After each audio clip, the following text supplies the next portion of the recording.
بەڕاستی ئێمە پێش هەموو شتێک جار وایە کە بە شۆفێرانی بەڕێز دەڵێن مەرجەکانی تونند و تۆڵی زۆر گرنگە لە هەموو ئۆتۆمبیلێ لە 100 بێ مەرجەکانی تونند و تۆڵی هەموو جاڵین ئەم بەڕێزە وا دیارە لە سایدی خۆی ڕۆشتووە هەرچەند خێراکەیشی بەرز بووە لە پڕێکە بەبێ ئاگداری شۆفێرەکەیش ئۆتۆمبیلەکە لە دەستی وەرگردووە وا سێرمان کردیسا ڕۆتەکەی شکاوە کە ڕۆتی بشکێ بۆ ئۆتۆماتیکیان ئەو ئۆتۆمبیلە کۆنتترۆل ناکرێت ئیتر خۆی کێشاوەتە ئەو ئامودە و ئامودە زلە و زەبەلاحی لە شۆ خۆی هەڵگردۆسی کە چەند خێرای بەرز بووە هاتووە لێرە بووە ئەگە لەو ئامودەی نەبووە نەدایە ئەڕۆشتە سایدی ئەودی و تووشی ڕووداوی هاتووی ترە بوو بەڵام لەخوا بە زیاد بێ هەرچەند برینداری تیان شۆفێرەکە و بریندارە لەگەڵ چوار ئافرەتی لەگەڵەوە بڵام تەلەمەن یەکێ لە ئافرەتەکان برینەکەی نەختی وەزعی تۆندروستی ناجێگیرە دوعاکەین ئینشاڵڵا خوای گەورە شفایاندا هیوادارم هەموو بەڕێزان هەموو شۆفێرێک مەرجەکانی تونند و تۆڵی جێبەجێ بکە بە شێوەیەکی 100% لەبەرەوەی وەرزی زستان وەرزی هاوین ئەبێ هەموو کاتێک تۆ مەرجەکانی تونند و تۆلیت لە 100% بێ بۆ ئەوەی تووشی ڕووداوی نەخوازراو نەبێ بەم شێوە ڕووداوەکان زۆربەی خێرایی بەرز پابندەبوون بە ڕێنمایەکانی هاتوچۆ هەروەها خەڵکانێکن شۆفێریەکەن ئەو مستەوای بەرزەیان نییە لە شۆفێری بزانن خەڵکانێکن شۆفێریەکەن مۆڵەتی شۆفێریان نییە هەرچەند ئەبینی مۆڵەتی شۆفێریە بەڵام ئەو خبرەی نییە لەگەڵ معامەڵە بکات لەگەڵ جادە و ڕێوبان لەگەڵ با بڵین ئەو کەسانیکەوە بەرگروتە دێن و ئەبێ دائیمەن ئێمە پێڵین مفاجعات تەریق دائیمەن تۆ مەسافەی ئەمان بین خۆت ئۆتۆمبیلی پێشەدانی بۆ ئەوەی تووشی ڕووداوی هاتوچۆ نەبی نەخوازراو ئاگا لێ نییە بۆ ئەڵێن مفاجعات تەریق لە بڕێکە مۆزوعێ وا دەرەچێت دائیمەن ئەگە خێراییت بەرز نەبێ ئەتوانی کۆنتترۆل بکەیت هەرچەند ڕووداوی هاتوچۆ ڕوودات بۆ شێوە نابێت ئەتوانی ڕووداوەکە شتێکی کەمە بێت و زەرمەندەکەی شتێکی کەمە بێت و خۆشی سەلامەتە بێت.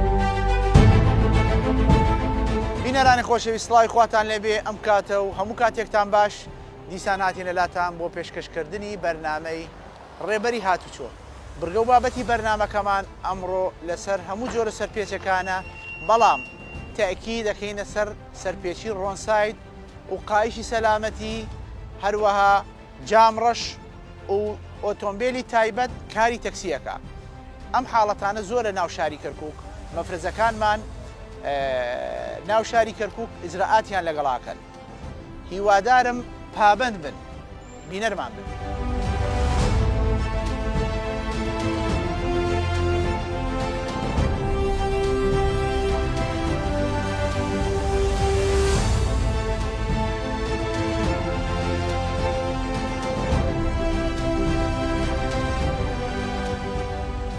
شنو مخالفة الأخ؟ سيدي المركبة مو باسمه يعني عدم ثبوت الملكية. إيه؟ ما عنده لا عقد ولا وكالة. عقد مروري؟ عقد مرور وين؟ المعارض. لا عقد مروري عندك؟ والله بعد ما نسوي. هو وفق القانون عقد مروري أو عندك وكالة قانونية ما أو يقبل إذا كان أحد الأشخاص صاحب السنوية أقربائك من الدرجة الأولى أبوك أمك أخوك لا. أختك إلى يعني هذا ابنك مثلا إذا أنت عمرك كبير فعليه أنت هسه حاليا مخالف تعتبر مخالف لأنه ما عندك إثبات أن هاي السيارة تعود لك تمام؟ نعم. ما عندك شيء قانوني إجراءاتكم ويا هالشكل مخالفات. سيدي عندك عدم ثبوت الملكية أو عدم إثبات السائق الملكية المركبة مخالفته حجز ضمن مطالب مديرية حجز وزين الغرامة ما تشقت؟ الغرامة مالته لا قانونية؟ زين انت بهاي الحاله يعني هسه عندنا هوايه مخالفات من هاي النوعيه مثلا يعني السائق ايش تنصحه انت كرجل مرور كضابط مرور، عندك هاي الحالات يوميه جاي تلاحظ هاي المخالفه بكثره، يعني السائق السياره مو باسمه، تنصحه يعني يسوي وكاله او لا يسوقها او الا يتحول السياره باسمه، لانه احنا مفارزه جاي نلاحظ ونوه المواطنين مفارزه جاي يتحاسب، فكلمتك للسائق. سيدي تمام. مثل ما تفضلت انه هذه المخالفه مخالفه جدا واضحه وصريحه. نعم. يعني المفروض السائق المركبه السياره تكون باسمه او عنده وكاله رسميه. تمام. وفق الكاتب العدل عنده وكاله رسميه من صاحب او عقد مروري المركبه او عقد مروري. تمام. عندك معلومات بالتعليمات والتبليغات مالتنا. تمام. حسب القوانين المروريه. يعني انت نتمنى من السواق، تمام. نتمنى من سائقي المركبات ومستخدمين الطريق بالاخص سواق المركبات تمام. الالتزام الكامل والتام بالتعليمات والقوانين اللي صادره من مديريه المرور العامه. تمام. بهذا الخصوص يعني حتى يجنب نفسه من المساءله القانونيه. اني هسه كرجل مرور انه اني ايش يثبت لي هذا السياره تعود لهذا الشخص؟ بالضبط سيدي بالضبط. احنا كاجراءات قانونيه نعم. يعني عندك علم من ضمن اجراءات الحاسبه. نعم. من ضمن اجراءات الحاسبه وقانونيا يعني ما عنده شيء رسمي يربطه بالسياره. تمام. فحتى نتاكد من سلامه المركبه وحتى نتاكد من انه صاحب المركبه نتاكد من عنده قانونيا ما عليه شيء، لازم السياره تكون له باسمه او عنده وكاله رسميه. تمام. وفق قوانين الدوله عنده وكاله رسميه من صاحب المركبه. بارك الله فيك. اشكرك. علي هسه راح تتوجهون بي للحجز. هو الموضوع سيدي. شكرا جزيلا. خوش الاسلام برزان وك او افسره برز مقدم وسام بوتاني رون كردوا او سر بيتيا اما لبرنامجاني كيش بيشتر اقداري شوفيران ما كردوا توا بلام دوباريه كينو سيباريه كينو بو اوي خركانك توشي اجراءات ياساينه من لقل بوليسي هاتو شو اگر هاتو لمعرضي شكي ياخذ اوتومبيلك تازه كريوا هاتو شوي بيمك بهي شيوي تنانت ديبو مرور اجراءاتي نقل ملكيه واتا كرينو فروشتن كسنويكا تحويل بو ناوتو ياخذ وكاليشي قانوني تهبو او كاتا بوت هيا هاتو شوي بيبكي بلام وقتر اجراءات لقلاكري هو دارم بابندمن. السلام عليكم. السلام ورحمة الله. من المخالفات ناده؟ سيدي من المخالفات شيء فقدان وارده. ايه. برده بس واجه حاسبة تاكب. إيه. زايدا إجازة سب قالدر بيبته. يعني جزاء صور. دير إجازة مال. تمام. اجازتك ليش ما شايلها؟ نزلنا اوراق كلها سيدي. ها؟ نزلنا اوراق كلها ما ادري غسيل جايبين من السياره من انت الغسيل. جنسيتك استنساخ. استنساخ. اجازه ما شايلها، دزوا لك صوره، تمام. هذا عندك واجهه حاسبه زائده كتاب فقدان، كتاب فقدانك فقدان صادر من كركوك 2020. 2020 يعني من 2020 انت مطلع مطلع كتاب فقدان، مضيع سنويه، زين ليش ما تراجع تطلع سنويه؟ راجع سنويه ساعه الجاد يشتغلون بالمعامله كان شو اسمه يعني عليها هاي صار 3 سنوات هسه يلا تراجع؟ راجع عليها بالموصل على مود الموصل تعرف الزحام ليش ما العام؟ ليش اول العام ما اريد نحوله على اسمي على مود هذا. هاي مو حجه قانونيه، هاي انت ما تقنعني بهذا كلامك مع احتراماتي لك. انت المفروض اليوم ضيعت السنويه تسوي بلاغ، من تكمل البلاغ يطلع لك كتاب فقدان، تجي تراجع مديريه مرور اكثر من مره لا تجي تراجع، المفروض تراجع تطلع السنويه، من 2020 عليه راح تتحاسب. اجراءاتكم شنو اللي ما عنده سنويه عنده كتاب فقدان مضى عليه فتره هسه الاخ عنده 2020 كتاب فقدانه، انتم راح تمشون على هذا تعتمدون عليه لو تاخذون به اجراءات تحجزون السياره؟ اجراءات القانوني ناخذ به لان ما شاء الله اجازه سوق اللي يجوز ما عنده اجازه سوق هذا ينحجز. تمام. للمركز. تمام. وينحال الى قاضي. تمام.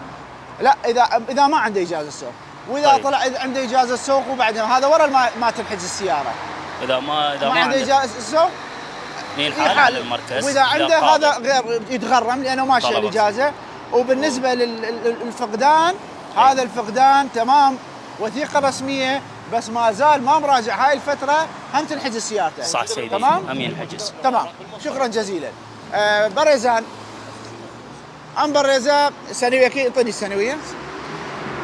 صار انا كي ونكردوا تنانت واجهه حاسبه كتابيه فقداني فيها واتا اجراءاتك الرسميه بلام كشكي امل شويه امل 2020 وني كردوا كتاب فقداني فيها بلام راجعين كردوا اما ام كتاب فقدانا ليرا خالق هي ملاحظه تبينيه كي على نافذه لمده 10 ايام من تاريخ 27/9/2020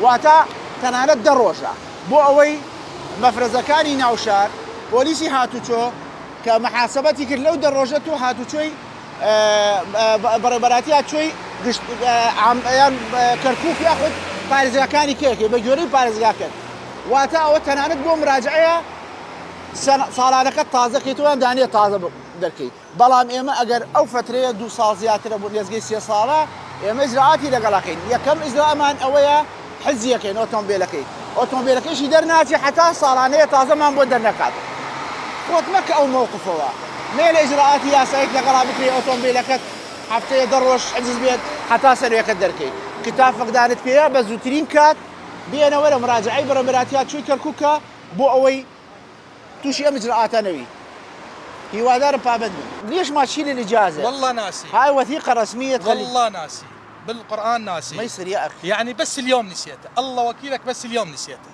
بس بما أنه أنت ناسي إحنا راح نتخذ بيك إجراءات قانونية هسه ما عندنا مشكلة السنة بس أخوك ما عندنا نعم. مشكلة إجازة موجود بالصورة الإجازة لا ما أريد بالصورة أنا أريد إجازة حية والله بالمستمسكات ما أطبق سيارتك قدام أطبق سيارتك قدام أما إجازة لما نجي ششوا شش 2022 بله سيدي ليت ورجي داوا بله ما وين داوا بيت حتى دوانزي شش أبي مراجعة بكي بالضبط شو دوانزي شش 2022 بله إيه شو ما وين در سيدي إيه دبي بسمو محكمة هولير إيه لو وين در إجراءات ملقا كان إي أوي كوزن زيادة مبارك ليا إيه أو زي إجازة كم ديت هو دائري زادي كركوشي لو وين در وردا كرموه وحوت مانجا بالضبط سيدي حوت مانج زيادة أمنا شو صح نتشوتات ومخالفي أجر بشي إجراءات لقلا كانوا إجراءات بالضبط سيدي يا ما يستا إنجا ما إجراءات لقلا لما دوي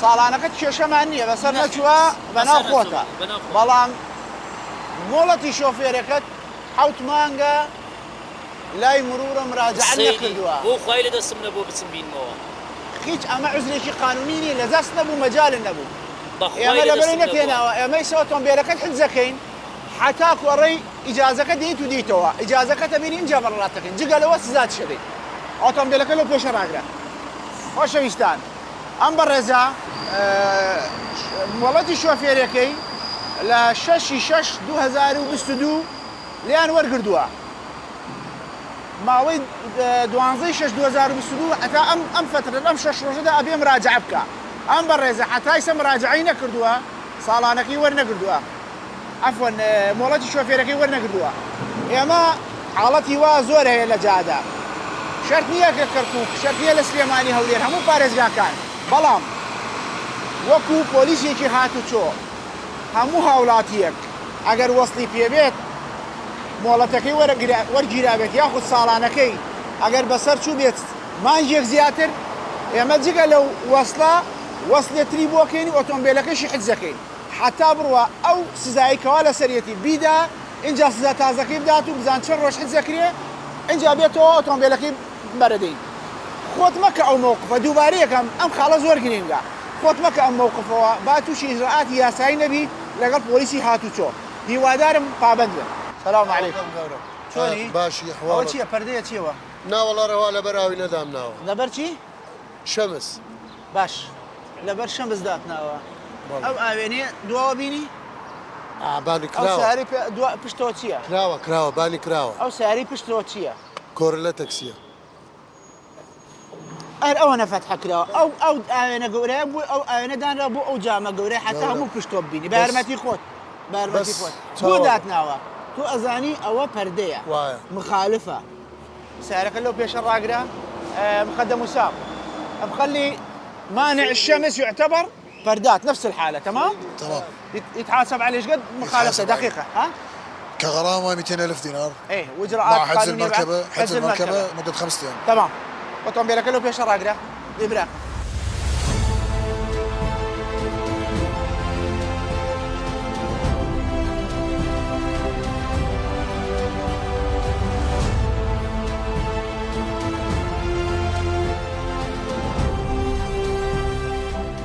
ليش مخلي فردة يابا؟ هذا بلادي بلادي؟ شو انطي الاجازة السنوية؟ ما تساعدنا تفضل سنوية السيارة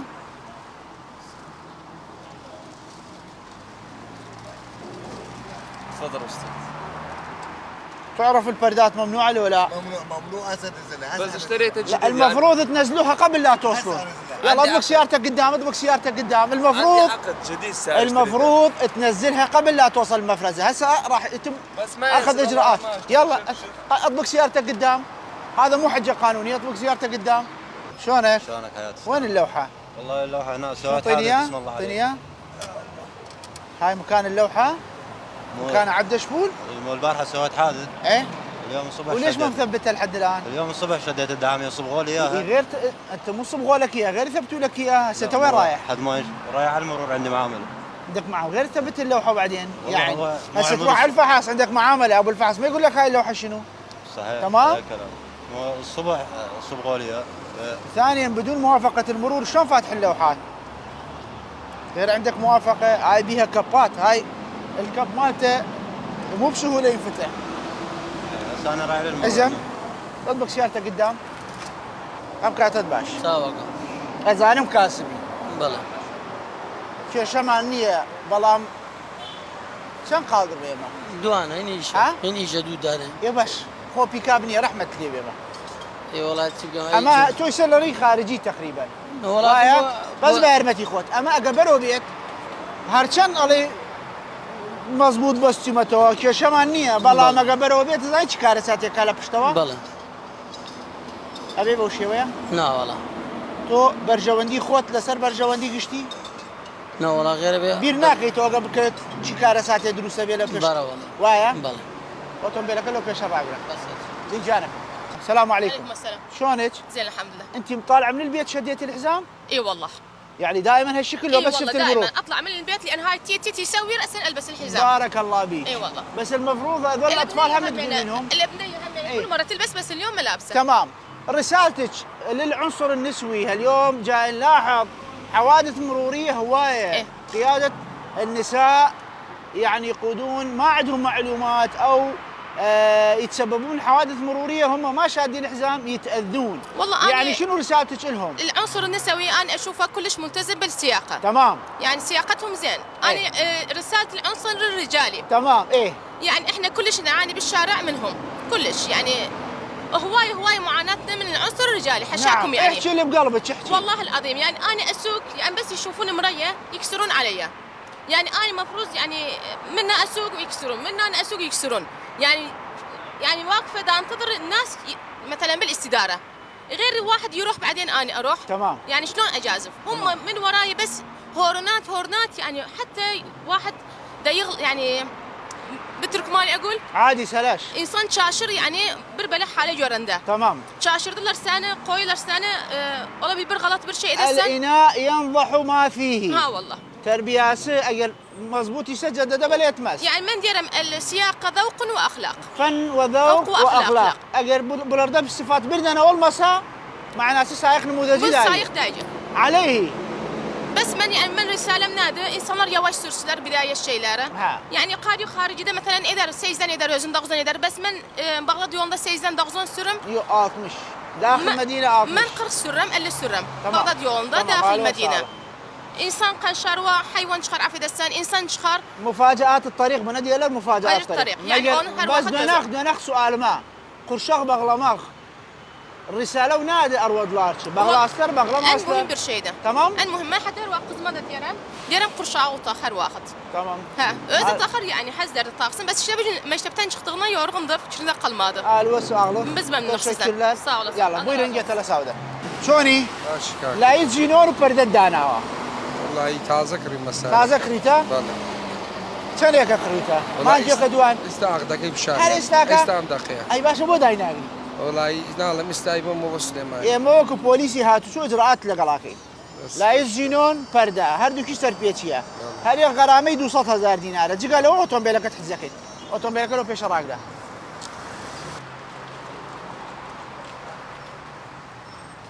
السلام عليكم. شلونن؟ لا يجينون بو. والله هو هسه هيك قصيدك لا هسه درس يعني طاب بارمتي قوت يقدر. برك لا يجينون. برك تو بشو الرويت الريوة لا يجينون أبيني كبرامبرت لا يجينون لتدا تأثير ليك ياخذنا طبعا والله بس ها زينون هم الشركة هزي كدي بلا شرينا كم يسمى وكو قانون بيطلع ممنوعة بله. يتم الشركة أهلية من علاقة بالشركة وتشي كار قانوني أنا كدي شركة أو أهلية من علاقة باش وكو حكومي أستاذ من سكان. وكو قرار بأمر وزير بأمر وكو قانوني يا ساي هاتو شو خدغيا استعمل هولي رات كنت تسمع لي ذاك إجازة سنية كتم دري زحمة النبي رجالة لا أنا يرمتي تيادانية أما عزيت خلق كذا أما أم لا يزينونا أبيك هوي روداوي هات شو بلا بابا هم عالي هم ناسي هردو شيء زينونا إجازة سنية كتم دري زحمة النبي رجالة إجازة كتكوا إجازة كم دري إجازة بيا وكان إجازة أنا بديك ما بدي بمد إجازة كتم دري دي تبنا إجازة نابي إجازة نية نابي أتسيري بوحجز إجازة من وصايا ما مجال إجازة نبي رابو حجز أما وكو ياسي هات شخصة لغلاكم إجازة نبي أبي برابو حجز سركوا عباس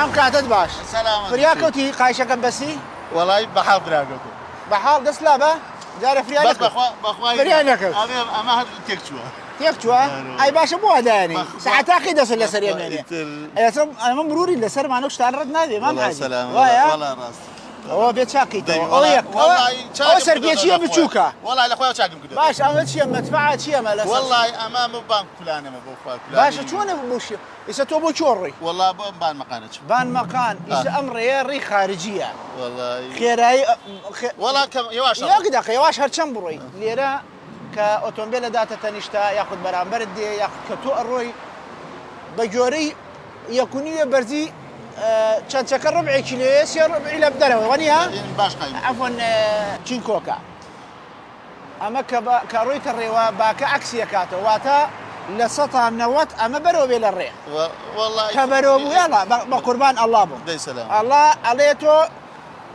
خواي قورة مشكي بهمو ما نداوة شد غلط أبي ناخين وايا لبربر جوادي خود لبروي 10,000 15,000 نديت سعري كي قورة بود بيني كي ياخد سعري قورة قصة لو بيكا بكوا دواي أوا كتوش كارسات يبو إخوانا خواسا خلقانك عزيز أو كاتا چی بخوت علي والله تقوم خلاص أما قولتنين خلايا والله هاري أما أبي أزرع من برامبر خوا أزرعت لقلانا كم برامبر خوا قنا عبارة أبي أزرعت لقلاكم أوتومبيلك لو بيش الراجلة أوتومبيلك لو بيش الراجلة إجازة يكون بو حاضرك ده بريك بك بروفيش برزان وكو دبينن أم برزا أو تشيكو إيداناوا أجر بخير أي شيء برز بروا ياخذ خيرات ايش برز نبي لما يري خارجيه اگر هاتو او برزا او تشيكو بربو كارسات شي قوري بدواويا او اوتومبيلي كوالا بشتيوتي لسطا نوت احتمالي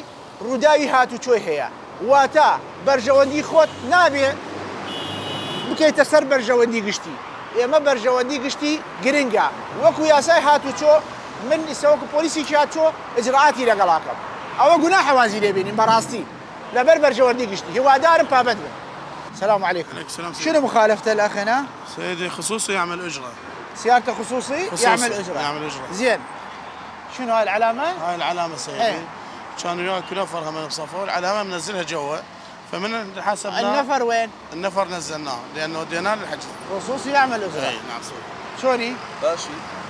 بو تاكسيكي ساركت تايبت ويا راجل من ايش تاكسي بينا كردو علامات دانا نراوليه بله اي او نفري والله نوري قايش مبستيو اجازه بيو سنه بيو بس دار ما تقصرم توك اجازه بيو سنه بيو وكاله بنامو قايش مبستيو مخالفه يا اوي دنيشدم المو هيكي تردك من طلبي كليين امتحان من ينزون يدس فيك هادوك من بود جامعه رون لان ايش تاكسي علامه دانا نوم باشا من برسيارك علامه بس باشا تو كيف شماني قصقت تو ولا سطات بله باشا من بو سيارك من ام علامه ثانيه قينا سعر باشا بس يسب سيارك اللي كم والله عم دروا اما شيء كان سيارته جوانيه كلينيسا مثلا يعني اي مداليه كتقد سيارك اما شيء كان سيارك والله بقى فقيرين ايش بياكلوا يا اخي تو شلون اللي تاكسيش ناكم نابي بلا شرينكم جانكم دول برات راقرا تو اوتومبيلك تايبتها نابي تاكسي بكي اما ياك دوام تو اواني كوا تاكسيدن مانغانا صالانا زريبه ورسومدن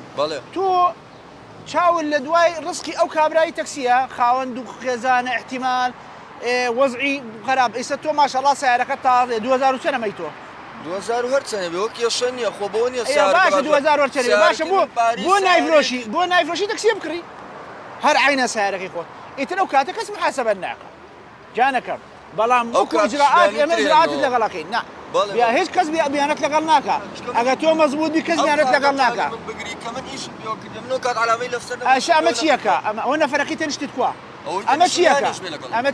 اما تشيكا انا وسعرك يسا خود بزمان خود وتت برزان او برزا علامتي تاكسي داناوا او برزا تاكسي كان نفر كمان داقر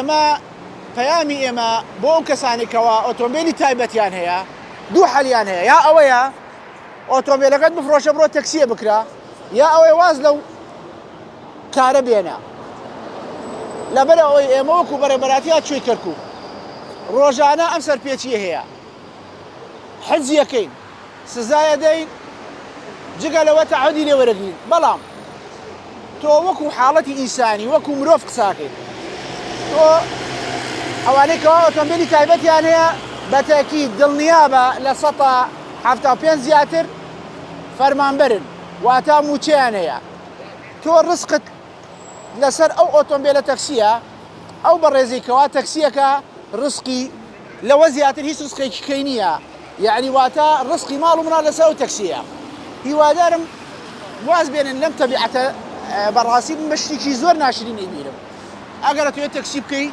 هیچ داری معنیه تنانت سعركت بيقور بيك بتاكسي مولتي الرسميت هي اجراءات لغل ناكين بلام وقتر بمشي ويا اجراءات لغل ناكين هي وادارم بابدبن شلوني باشي ما تشيتي يا بكارتون انا والله توصيل يعني تو ام زمان بو داغرا توصيل بله توصيل شي اشياء لين ايوه بيشوتي او نفره اما نفره شيا او شلون نفره ياخذ شلون او شتانيه والله پشتو شلون نفر یا شلون او کارتوانانه والله ام امنين او راس بو چی دار داوا يا معنا ديار السيدي كم اوينا اسبيان بلا اوينا او راس بو چی دار داوا پشتو اخوته بيني ها والله زور باشينا ها زور باشينا اساتو مخالف ياخذنا والله مخالفهم ها مخالفهم قايش بسيوا اجازه هي قيامي تو بو او شوفيراني كوا امرو ابيني لجاده والريوبان ببين الشوفيري برامبريان عفرتها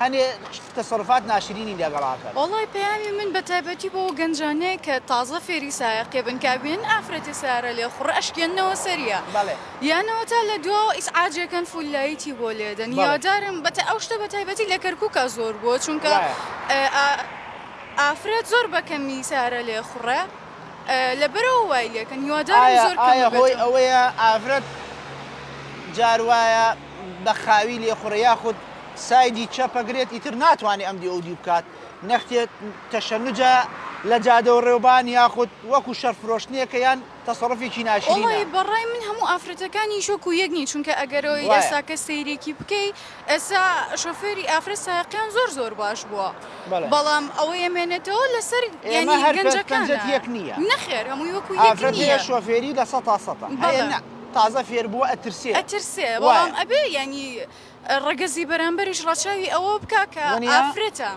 ابي هاوكاري بكا بلا اقبيني افرتك مرتبكه ياخذ ابينيت تازه فير بو ابي الريب داتي نكبه هورن يا مشكله تسري ديارديشي نا حزاري ناشرين والله بيقومان زور سباس بس خوشي ليك شنو هاي؟ والله سيارتي انقلبت والله على طريق اربيل اي مشتري قمارة طلع مو مالته مال ريو تمام واريد ارجعها هسه سيارتك هاي بيك اب شنو هاي؟ والله اخويا ما عندي فلوس والله لا هاي سيارة هاي بيك اب هاي الحمل للبيك اب يا عيني والله راد 50 كرو وما عندي فلوس كرو ما يصير يا اخي انا هسه انت أنا مخالف. طالب والله الطالب. اذا انغرمك تقول والله ما عندي فلوس. صحيح. واذا ما انغرمك انت مخالف. هسه انا حاير شو اقول لك؟ صحيح حاير. انا اريد يصير اوجهكم الطيب، انا ما اروح بعيد، اروح للمرور عندي ملصق بس استلمه.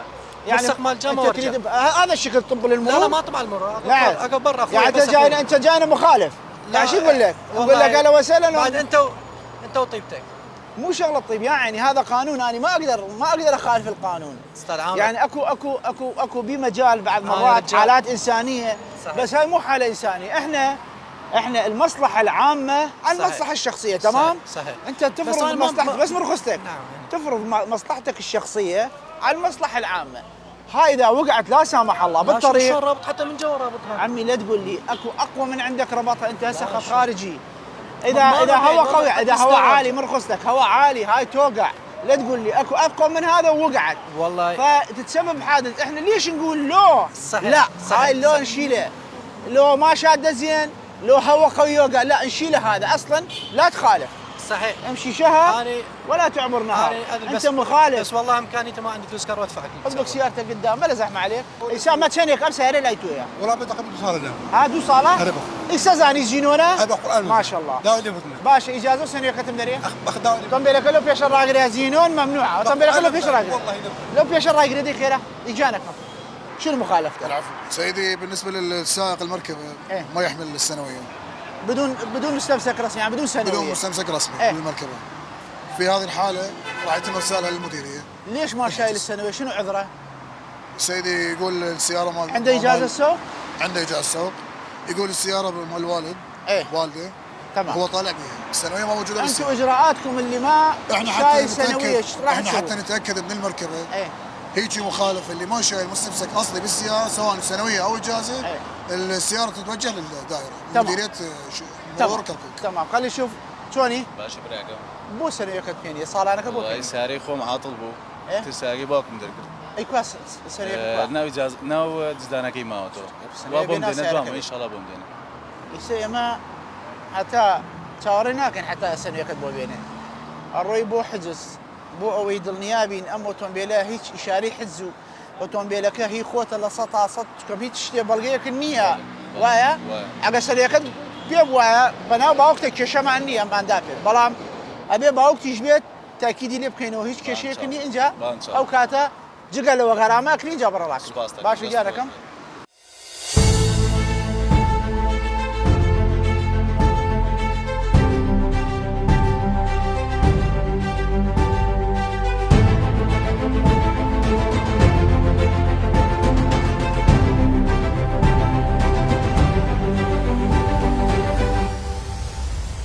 هسه شديت الحزام.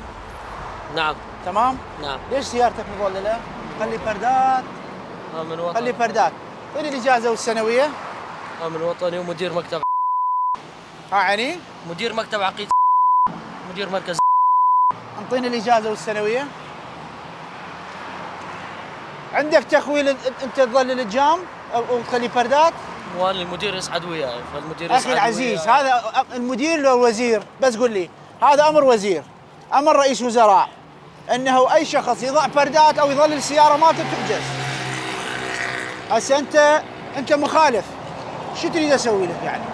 مخالف وفق القانون، هاي بتعليمات الوزير انه اي شخص يخلي فردات او يظلل الجام تنحجز سيارته. وقف سيارتك قدام بلا زحمه عليك.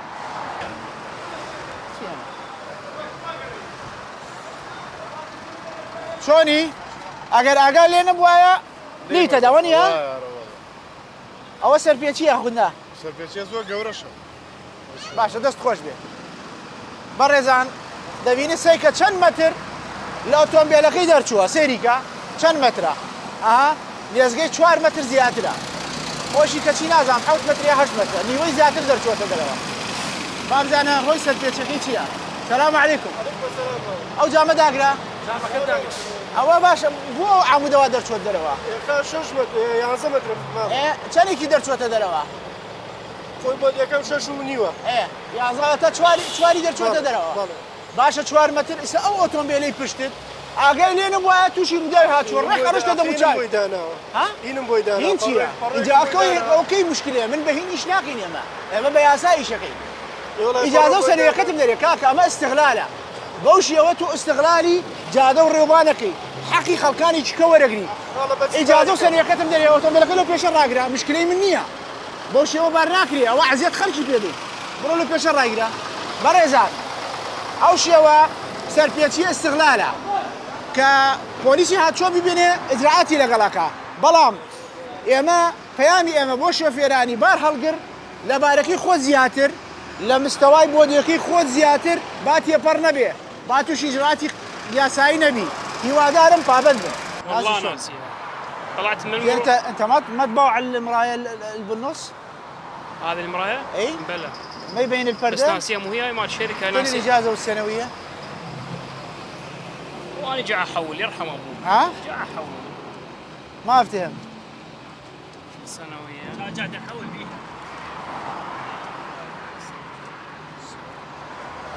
المفروض من عندك تشيل الفردات يعني حتى الدنيا شتاء يعني مو صيف تقول واحد اطبق سيارتك قدام بارك الله شاي عندنا باش توصيله او يعني شتوي خوته بيني يبيني ربي قضا چی بینی سری پیش انا فتحي بچوك يبيني او ام بود انا او جام پشت خو هانه کرده پلیت و تو برای وایا مخالف يا اخونا بله تو تو بلي تو نخوي من نايله خوت قناعتي توك مخالف يا اخونا رو قانوني كي بلي تنبيلك له فيش الراجله رماش شوني او جامعه داقره لا يتزينون بله فرده پرده دوه بس پرده دوه بله بس پرده دوه لا يعني يتي اواني تريش بكيته فرده لا والله لا والله فرده ممنوع وايا راسته قدغيه بله ازاني لا يتزينونش قدغيه والله بس فولا ايش ازاني ايش ازاني تو او فولا ازاني شوفيري برامبرت كاتي الشو كفولك لا تشاوي دا والله تازه كريمه من مقصد مو انا نياب يا ما اوي ايجرين اوي محاسبه كاين او اجراءاتي لقالك الله تازه كريمه اما حجيجي لا ابي بيغوري جالسني كتم دري بو اوي خود دور كيته ولا اجراءاتي قانوني ابي بيغوري زانه دسلابه يلا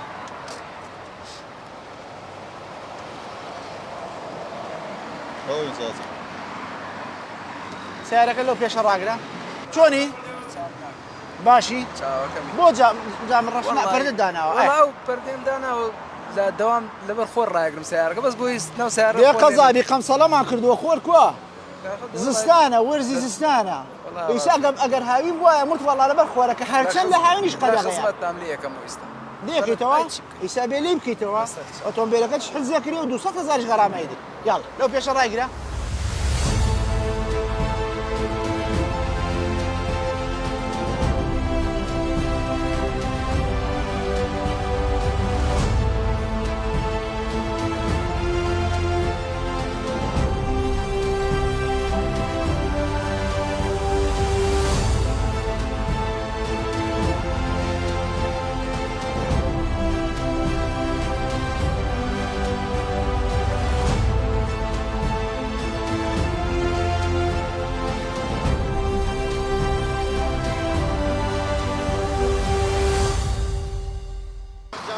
شوني؟ قربانه بم باشي ساوە ئەو پەردەی چیە داتناوە؟ والله هێڵ تازە سێ مانگە خەریکم هێشتا تەواو نەکرد سێ مانگ لە خەریکی پەردەکە داگری؟ خەریکی مڕشتم بە قورئان کاتێەوە منێ دەوام وتم خەریکی چیت من ئەڵێم ئەو پەردە وڵامی پرسیارەکەم دەرەوە ئەو پەردەی بۆ داتناوە والله قەناعەتم پێ بێنە کڕی وە دەسم لێ نەداوە غێر ڕاستەکەی ئای باشە بۆ دەسی لێ ناوێت والله دەسم لێ نەداوە و ئیجازە سەنیەکەتم دەرێ تۆ ئەزانی مخالەفەیەوە سەرپێچیە ئەزانی وەنیە؟ ئەرە وەڵا ئەگەر عافم بکەین بە قورئان دەوام بێری ئیجازەکەتم دەرێ بۆ هاوکاری ئێمە ناکەی ئێستا لە پێش چاوت ئەلێرە فڕێدەم لەو پێشە ڕاگرە ئۆتۆمبیلەکە لەو پێشە ڕاگرە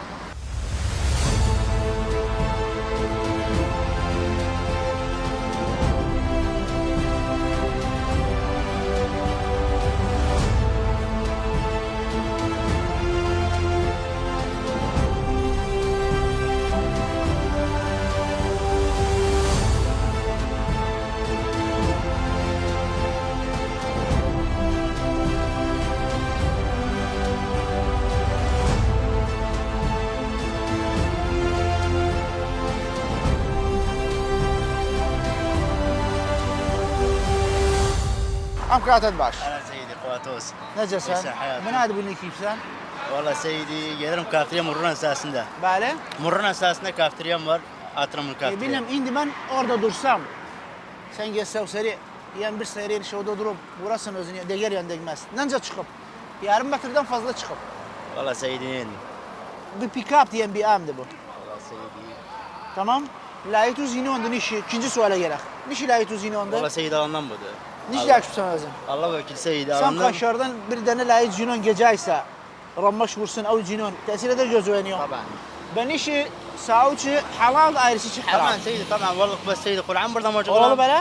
اكيد والله سيدي بس والله برضه ما شغلهم سيدي بكاتين الله وكيل بس سيدي بطرش Kardeşim hayatım ben işi muhalif tarış olsun. tamam tamam diyorsun. Şimdi Mekke muhalefe mururiye muhasebe ederim sen.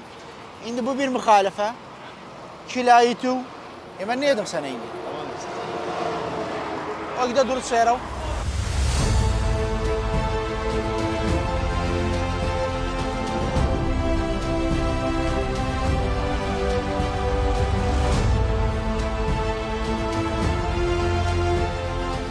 فابدبونت بيا سور مكاني هاتوچو دور تخاته ولا سرپیچی هروها دور تخاته ولا روداوی هاتوچو لێرە دادینە کۆتایی بەرنامەی ئەمڕۆمان تا دیدارێکی تر بە خواتان دەسپێرم خواتان لەگەڵ